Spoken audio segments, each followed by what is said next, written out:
Hey folks, welcome to the historical context of the Armenian and Azerbaijan conflict lesson, analyzing tone and bias. So in your last lesson, we talked about meaning and sort of got an overview of the current status of the conflict, that status quo of the conflict. And now we're going to look at some of the history of it and sort of how we can analyze tone to create bias. Okay. So our learning goal here is I can evaluate whether evidence supports a thesis or not still. This time, we're also focusing on I can explain how word choice changes the tone of a text.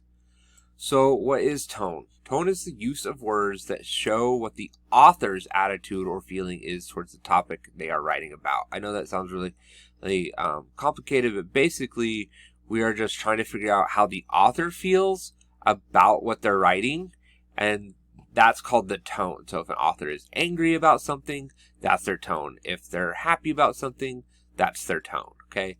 It also shows their bias, right? Remember, bias in turn causes an author to choose certain information to present instead of others.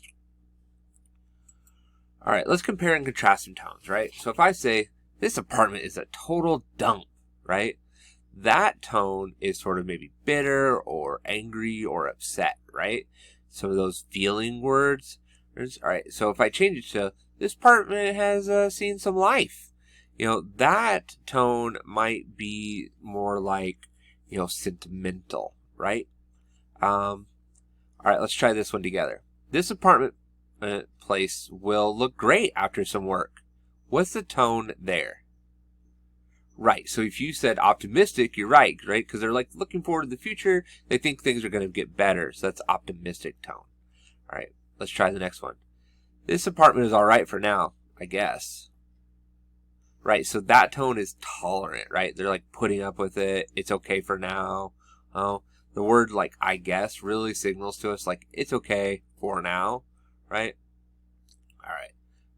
This apartment is where we live. Right, so that's a neutral tone. That has like no tone at all. That's just facts, right? And a lot of times we call this formal writing.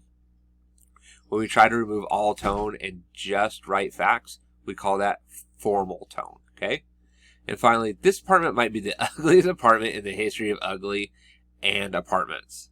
So what's the tone there? Yeah, humorous. And why do we think it's humorous? Right, so like this structure right here where it says apartment history of ugly and apartments, right? History of ugly, that's sort of like a funny way to say this, right? Very good.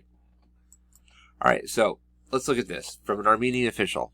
If we stop fighting for 1 second, they're going to come all the way to Yerevan, right? That's Armenia's capital. So what tone is this?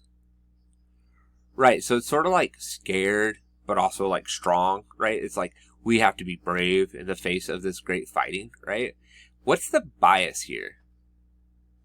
Right, so it's an Armenian official, and they're saying that we have to keep fighting against this like awful invasion by Azerbaijan, right? So let's look at it from the other side. Nagorno-Karabakh, sorry, I can't say that very well. Nagorno-Karabakh is our land, he said in a televised address on Sunday. This is the end. We showed them who we are. We are chasing them like dogs. And that's from the Azerbaijan prime minister. So what's his tone? Yeah, so it's like forceful, military, strong, right? And what is his bias? So, right, he's in control of this land, and so he's saying it's ours, and we're going to protect it, and we're going to take it, right? So his bias is that we're on the right side because we own it. Okay. So looking at bias, right, can kind of changes our thesis statement, and it changes our tone. So let's look at this real quick.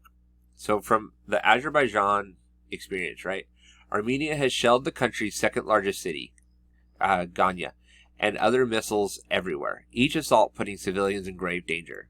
Armenia's defense ministry claimed it downed 2 Azerbaijani helicopters and 3 drones. Azerbaijan didn't take that lightly, with its defense ministry saying it launched a counteroffensive with tanks, warplanes, artillery missiles, and drones. So when I read this, I see, right, it's blaming Armenia for the shelling of a huge country. It's assault. They say assault, not attack, not use military weapons against. They say assault, which is sort of like a crime sort of sounding word. Right, so Armenia's defense ministry claimed it downed 2 Azerbaijani helicopters and 3 drones. So here, what do we see? Yeah, so Azerbaijan is sort of, we're only including this information that Armenia like attacked Azerbaijani helicopters and drones, right? All right, so that sort of shows our bias. And then Azerbaijani didn't take that lightly, with its defense ministry saying it launched a counteroffensive with tanks, wars, planes, artillery, missiles, and drones. So what bias do we see here? What language do we see here that's creating tone and bias? Yeah, so like that word counteroffensive, right? Counter means like opposite, so like we're fighting back, right? Offensive is like, an attack, so we are countering their attack. So it's definitely saying like Armenia is attacking and we are defending, right? So the thesis here, if we look at all of that, our thesis here is that, which one do you think it is? Right, so it's going to be something like Azerbaijan is defending, Azerbaijan is defending itself against Armenia's attack, right? It's a very biased, very Azerbaijani sort of sided thesis. So if we flip that and we look at the Armenian perspective, right? You have to excuse my pronunciation, but Stepanakert, a city of over 50,000 people, has experienced heavy artillery fire from Azerbaijani since October 2nd. So what kind of like, what are we seeing here? What shows us our bias here? Right, so it's saying like heavy artillery fire since October 2nd, so it's like a long time, and it's again blaming Azerbaijan. It's not explaining at all what Armenia has done in that time. It's only saying what Azerbaijan has done. All right, Turkey, a NATO member, is only making matters worse. What is the language here that is creating bias? Correct. So like making matters worse is very like heated words, right? Turkey is trying to help Azerbaijan, but we're here saying that they're just making the whole situation worse, right? And so it's a very one-sided, Armenian-sided sort of piece of information. Okay, finally, on September 27th, Armenia said Azerbaijan's military bombed civilian settlements in Nagorno-Karabakh. Right, so here we have the military bombed civilian settlements, right? They actually they bombed other places, but like there were some civilian settlements. So we're only including that civilian settlements, right? So we might say here, Azerbaijan is attacking in non-military zones in Armenia, right? Because they attacked a city, they bombed sort of civilian settlements, right? And so it's kind of combining all of these ideas into that one thesis idea that is very biased for Armenia, right? It's, attacking Azerbaijan, right? Okay. So if we wanted to look at both sides, so if we extract information from both sides, what might our thesis statement be? Right, so we're going to try to talk about both. Armenia and Azerbaijan are attacking each other with heavy weaponry, right?